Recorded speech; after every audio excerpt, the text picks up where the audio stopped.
앉아가지고. 그래도 한두는 보지 않을까. 아니면 제가 유튜브로 따로. 별로 중요하다고 생각하지 말고 하세요. 이게 좋은 홍보로 잘 활용됐으면 하는 마음에. 뭐, 활용하는 건 좋은데. 너무 저런데 의지 안 하는 게 좋아. 네, 알겠습니다. 내가 도와줄 수 있는 얘기 있으면. 이제 제가 질문 내용을 이제 메일로 한번 보내드렸는데, 그거 관해서 이제 질문 한 8가지 정도 있는데, 질문에 답해주시면 감사하겠습니다. 그래요. 바로 시작합시다. 네, 그럼 시작하겠습니다. 다음 약속이 또 있으니까. 예. 인터뷰 시작하겠습니다. 안녕하세요. 저는 이제 요번에 청년정책학교 1기를 수료한 이제 김민엽이라고 합니다. 뭐 시계도 안 와놓고. 네, 제가 일정 때문에 바빠서 못 왔는데, 참, 다음에는 열심히 참석하도록 하겠습니다. 수료시가 한 번밖에 없어. 그 다음은 없어. 그래서 다음에 또 2기, 3기 있으면 그때 제가 행사를 또 도와줄 수 수료하나? 네. 그래서 일단 제가 또 인터뷰를 이렇게 요청드린 이유는 청년정책학교가 단순히 이제 단기적인 프로그램이 아니라 많은 청년들이 이제 정책을 이제 연구하고 과정에 참석하는 그런 이제 프로그램으로 계속 지속 가능하길 바라는 마음에 제가 또 이민아 이사장님을 직접 만나뵈서 인터뷰를 또 하고 나서 또 그에 대한 이제 반응이라든가 이제 그 소감을 이제 직접 이사장님이 전달하면은 앞으로 다양한 청년들이나 관계자분들이 관심을 가지지 않을까 싶어서 제가 이렇게 요청을 드렸는데 오늘 시간 내주셔서 정말 감사합니다. 그래요, 예. 네. 그러면 이제 너무 딱딱하게 하지 말아요. 네, 그러면 제가 본격적으로 인터뷰 이제 질문 하나 드리겠습니다. 요즘은 어떻게 지내시는지 궁금합니다. 뭐 똑같죠. 뭐 아침에 일어나서 뭐 밥 먹고 연구소 오고 네. 뭐 강의하고 네. 책 쓰고 뭐 네. 그저 그래요. 그렇습니까? 잠시만요. 한번 확인만. 네. 그러면 다음 질문 드리겠습니다. 한번 해보자고 세운 메디슨이 이제 2000년에 3,500원의 매출을 올렸습니다. 그러나 IT 버블이 꺼지면서 2002년에 부도가 났는데 그 후에 들던 생각은 어떤 생각이었을까요? 책을 한번 보면 되는데 네. 2002년은 아니고 2001년이고 2001년인가 정확히. 그리고 그 과정은 뭐 설명하긴 그래요. 여러 가지 복합적인 사항들이 있죠. 네네. 청년정책학교하고는 별 관계없는 얘기인데. 그런가요?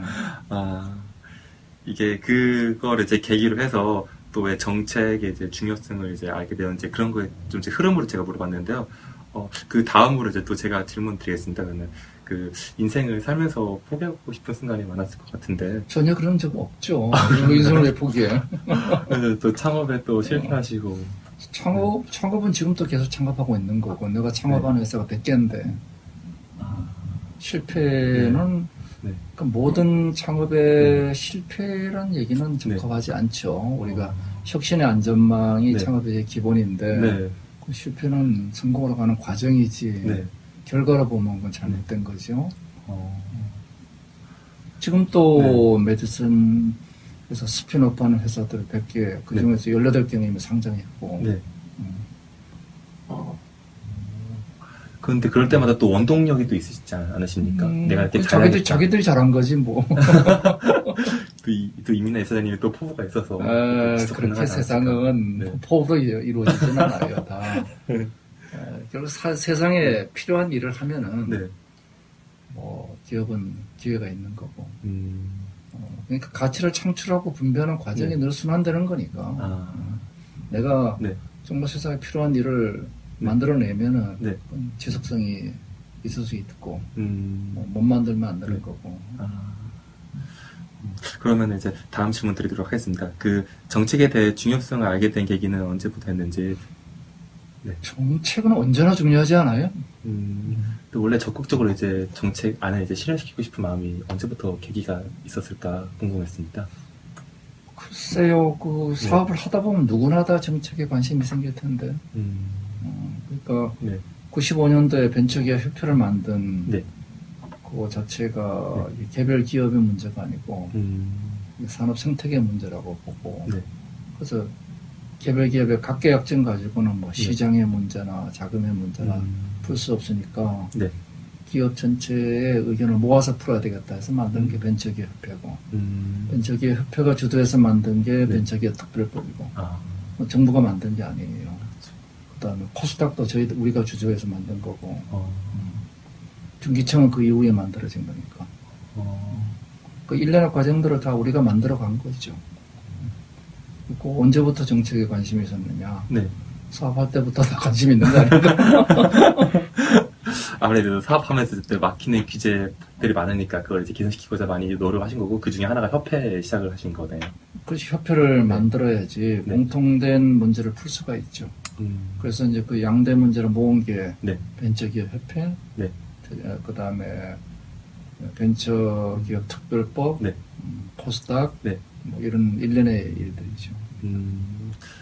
그러면 요번에 이제 청년정책학교 1기를 이제 진행하셨잖아요.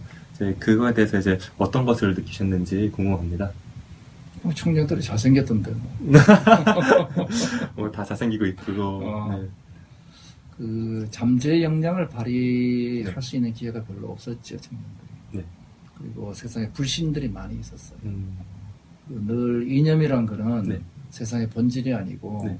모델일 뿐인데 가설이죠, 이념. 그 가설이 현실을 잘 설명하면은 네. 좋은 이념이고 설명을 못하면은 사라지는 가설이고. 근데 이념에 자꾸 국한되어 있는 네. 사람들이 많으니까 네. 그게 이제 상호 의견 소통을 통해서 풀어가는 과정들. 그러니까 이제 세상을 바로 보게 되고 보는 눈이 달라지게 되고. 네. 그래서 나는 제일 큰 거는 스스로가 네. 자기 내부에 있는 역량을 끄집어낸 일들이 있었다. 그게 제일 크다고 봐요. 세상에 믿음이 생겼고. 네. 그걸 청년들이 스스로 끌어올렸다는 점에서 스스로 끌어올린 거죠. 왜냐하면 누가 가르친 건 아니니까. 그 기회를 잘 마련해주셔서 잘 이렇게 이끌어지지 않았을까 싶은 생각이 듭니다. 그러면 이제 다음 질문 드리겠습니다. 그 인생을 지내시면서 중요하다고 생각하는 가치는 무엇이 있으실까요? 가치는 순환돼야 돼요. 가치란 거, 그 잘못 이념을 네. 경도되면은 네. 그 가치를 특정 가치를 추구하는 순간 네. 그거는 오히려 덫에 걸릴 수가 있습니다. 그러니까 네. 세상은 늘 새로운 가치를 만들고 분배하고 이게 순환되는 거지. 네. 그 한쪽에 치우치면 안 된다고 생각을 해요. 한쪽에 치우치면 안 된다라고 하시는 거고. 그러면 이 사장님은 오늘날 청년들을 많이 보았지 않습니까? 그래서 많이 보면서 이제 청년들은 실패 두려움을 많이 갖고 있는데요. 그 도전적이지 못하고 안정적으로 최소한의 삶을 누리고자 하는데 이런 청년들에게 조언이 하고 싶다면 어떤 조언이 있을까요? 다 하는 얘기 아닌가? 도전하라는 거. 그 기업가적 도전을 하는 나라는 네. 발전하는 거. 그러니까 개인들이 네. 청년들이 창업과 같은 네. 도전을 하는 나라는 발전하죠. 네. 청년들이 다들 공무원 시험 보러 가는 나라는 네. 발전할 방법이 없는 거죠. 그렇죠. 그런데 청년 개인의 입장에서 볼 때는 네. 창업은 위험하잖아. 네. 공무원은 안정이 돼 있어. 네. 그러니까 여기서 서로 가치관의 괴리가 생기죠. 청년들은 공무원을 네. 원하고 네. 사회는 창업을 원하고 네. 그걸 메워주는 것이 정책이에요. 정책은 그러니까 결국 그 이유가 네. 창업의 기대값하고 공무원이 되는 기대값하고 해서 네. 창업적이 높도록 만들어주는 게 정책의 역할이죠. 근데 지금은 네. 공무원의 기대값을 높여주고 네. 창업의 기대값 높지 않기 때문에 그로부터 이제 국가의 미래 방향하고 네. 청년들의 갈 목적하고 네. 이 두 개가 벗어나기 시작하죠. 잘못된 정책이 결과입니다. 저는 네. 대한민국 청년들이 본질적으로 뭐 도전 안 하느냐. 대한민국 네. 가장 도전적인 정신을 가진 국가인데 그렇죠. 그게 이제 2000년 이후에 1년의 정책들이 네.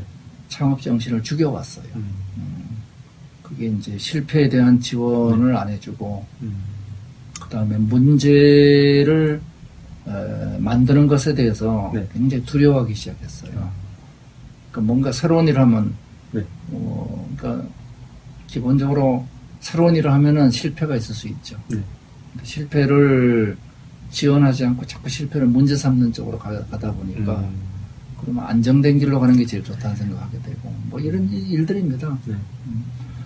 네. 그게 아니었으면 대한민국의 세계 최빈국에서 어떻게 네. 세계 10위권 국가로 올라갔겠어요.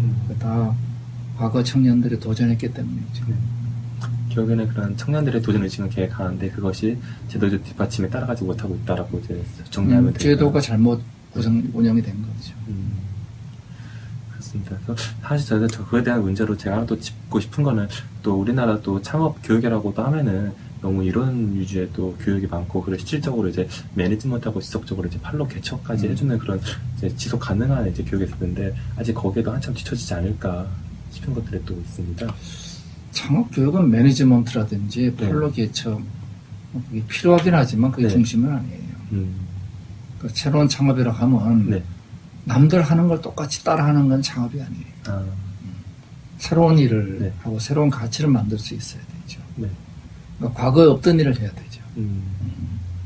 그래서 과거에 없던 일을 하는 것은 새로운 창조와 협력의 결과예요.